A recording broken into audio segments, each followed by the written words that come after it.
Et toutes ces églises, vous voyez qu'elles marquent des grandes perspectives. Et donc, plus elles sont sales, plus les perspectives sont dégradées. Alors, je suis Maxime Cumunel, je suis secrétaire général de l'Observatoire du patrimoine religieux. Et notre objectif en ce moment, c'est faire émerger la question du patrimoine religieux dans les élections municipales à Paris, puisqu'en fait, 85 églises, 9 temples et 2 synagogues appartiennent à la ville de Paris et sont insuffisamment entretenues. Vous en avez un exemple derrière moi avec l'église Saint-Laurent qui est dans le 10e. Donc notre objectif, c'est faire en sorte que la ville de Paris dépense plus pour son patrimoine religieux et qu'elle arrive à avoir un plan qui ne soit pas que dépenser plus, mais mieux utiliser, si vous voulez, le patrimoine religieux qu'elle a à sa charge.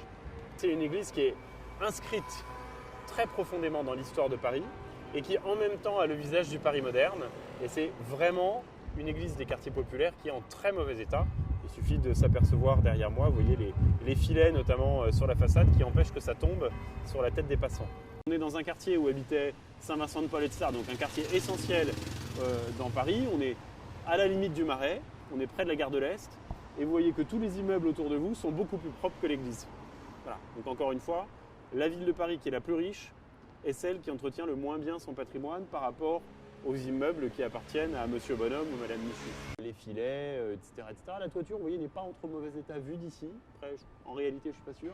Mais en tout cas, toutes les façades sont dans un état épouvantable. Vous voyez même, si vous regardez les trottoirs là-bas, vous voyez des traces d'herbe, de moisissures, etc. sur les dalles.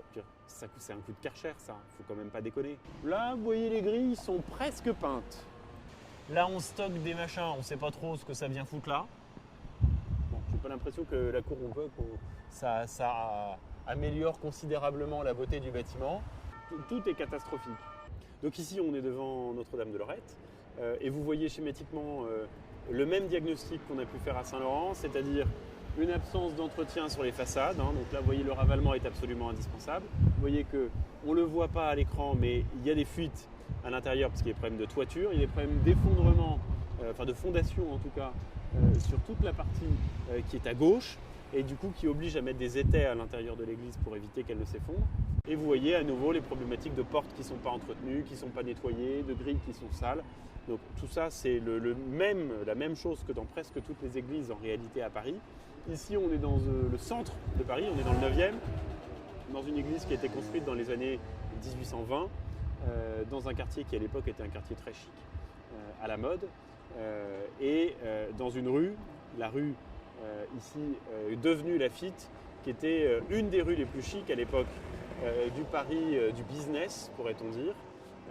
Et donc c'était à l'époque une paroisse très élégante. Un des éléments qui est important, c'est que ces églises, elles sont pas du tout anecdotiques dans l'urbanisme.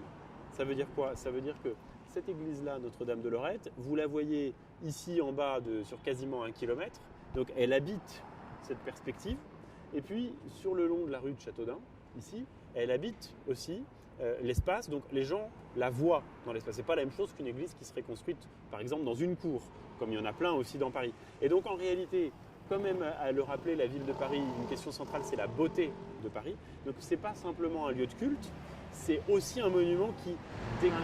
Qu'est-ce que vous voulez que je vous dise? Même le liberté, égalité, fraternité, on le voit plus.